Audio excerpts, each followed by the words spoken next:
So anyway, so you got all this stuff in here. You got the ligaments, you got fats, you got the cartilage, you got fluid in here, the WD-40 of the body. So that's what the capsule looks like. Alrighty, two other things I want to tell you about here, and you've heard of these, but maybe you, well, I bet you have. If, first of all, there are structures in these joints which are there to reduce friction.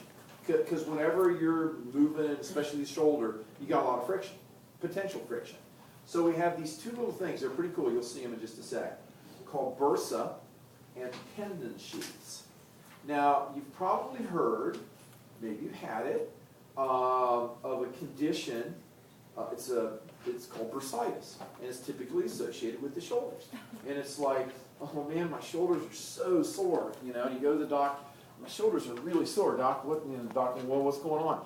Well, you know what? In case now you can't be a runner, you have to be a world-class swimmer. And it's like, well, man, I'm getting ready for the nationals, and I've been swimming and swimming and swimming, and yeah, okay, well, you know what?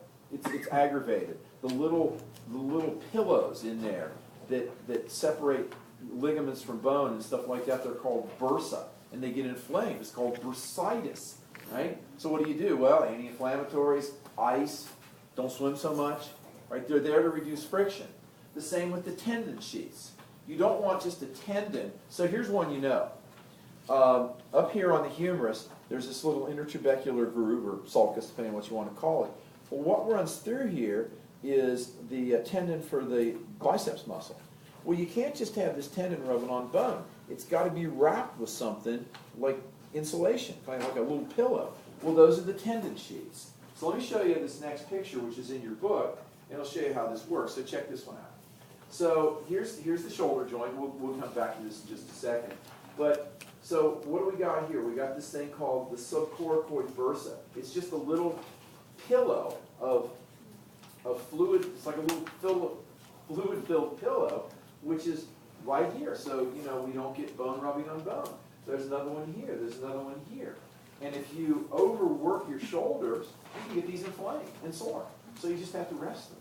And right here, this is the intertrabecular groove. Right here is the tendon of the biceps brachii muscle. It's not labeled for some reason, but it's got this little green thing around it. That's a tendon sheath. And these are quite common in the body. So if you're lifting weights, you know, doing a lot of work, which is stressing the shoulders and things like that, you can get bursitis. You know, you're just going to have to take anti-inflammatories or quit doing what you're doing, right? Just let this inflammation go down. So these are built-in structures in these joints to reduce friction and to cushion the joint. But sometimes we overdo it. Oftentimes we overdo it, and you get this inflammation and things like that. The shoulder joint, we'll get back to it in just a second. One of the easy things for you guys when you learn about the shoulder joint is now you know the little points of interest on the shoulder. So it's like, okay, well, where would we'll do an easy one here. Where do you suspect a ligament called the coracoacromial ligament might be found? Well, let's see. There is this thing called the acromion. There is this thing called the coracoid process. So where do you think the ligament is? Well, we'll be looking for it down here. You know where these things are. It's a ligament which attaches these two bones together. Now, you're thinking to yourself, wait a minute, wait a second. You know, I know what the shoulder, I mean, it has to be attached. I mean, there's two structures. There's not an extra bone in here, but this gives the joint strength, you know, having these ligaments there. So the names of these ligaments are pretty easy because you already know the names of the structures. So that's the shoulder joint. We'll come back to the shoulder joint with a little bit more detail, but I wanted to point out the bursa. Now, synovial joints, generally speaking, have 6 motions that happen at these joints. We'll just use the shoulder joint as an example. You know, so if you, well, yeah, we'll use shoulder joint. So flexion and extension. Well, actually, let's use a bunch of joints. So we'll just use the elbow joint for the first one. When you flex, you reduce the angle at the joint. So, okay, this is flexion, right? And when you increase the angle of the joint, that's flexion. Right? So that's extension. God, sorry, folks. This is flexing, this is extending, right? So this, my shoulders are sore, sorry.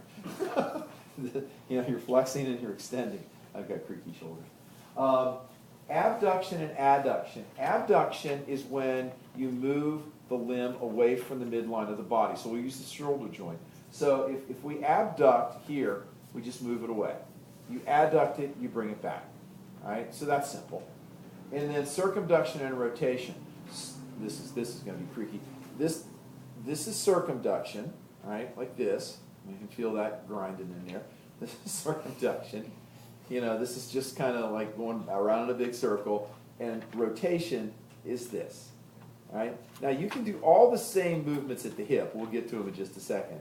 But those are the 6 general motions that synovial joints allow. But as I was talking on Thursday night, it varies. Like this is a synovial joint, the elbow, but it can only do this, right? You can't do any of the other 4. You can just flex and extend. The wrist, you can do more. Here at this joint, you can do more.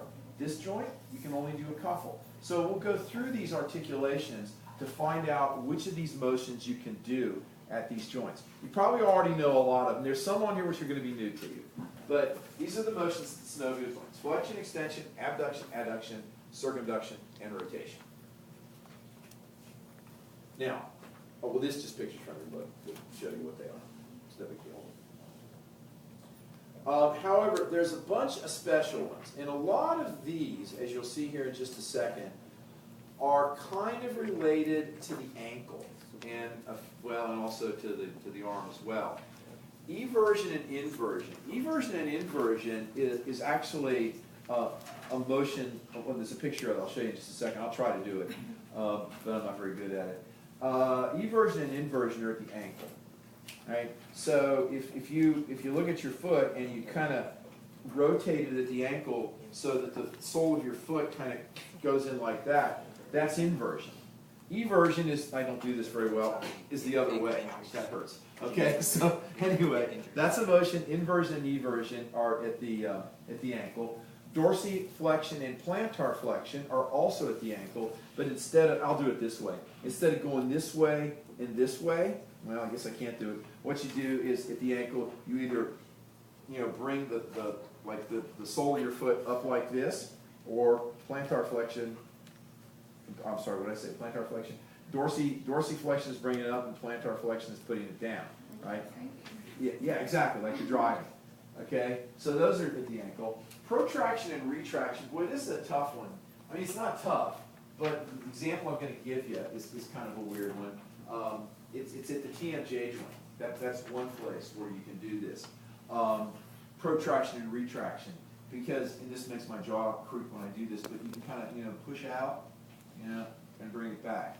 So protract and retract. That's weird there. You can also do it at the shoulder joint. Elevation and depression, that's more shoulder. Like, up, down. Elevation and depression, that's happening at the shoulder, at the clavicles.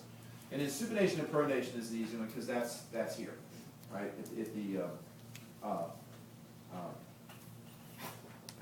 radius and ulna, brain crank there. Anyway, so in anatomical position, this is, so when you supinate and pronate, when this is the anatomical position. When you go like that, that's pronation, right? When your palms now go forward, of course now you're no longer in anatomical position, but if you bring it back, that's supination. So pronation, supination. Now, I'm going to say, some people, myself for example, if you've ever done a lot of running and stuff like that, sometimes you associate pronation and supination with the feet, right? Some runners say they're pronators, some runners say they're supinators. I never understood it because I was either one. But I never could figure it out. Like, really, I kind of sort of knew it, but I really didn't know, because this is supination, this is pronation. So I figured, I know who I can ask about to explain supination and pronation to me. I'll ask a podiatrist, and I happen to know one. She works here, Sharon Shapiro. Right? So I went to Sharon a few years ago and I said, explain to me pronation and supination at the foot. She goes, she said, are you sure you want me to? And I'm going, is it that complicated? She said, it is. And she tried, and I didn't get it. Right? Well, maybe it did, but so I go, okay, yeah, you're right, it's too complicated. I'm never going to bring that up in lecture because it just has to do with all kinds of things with it.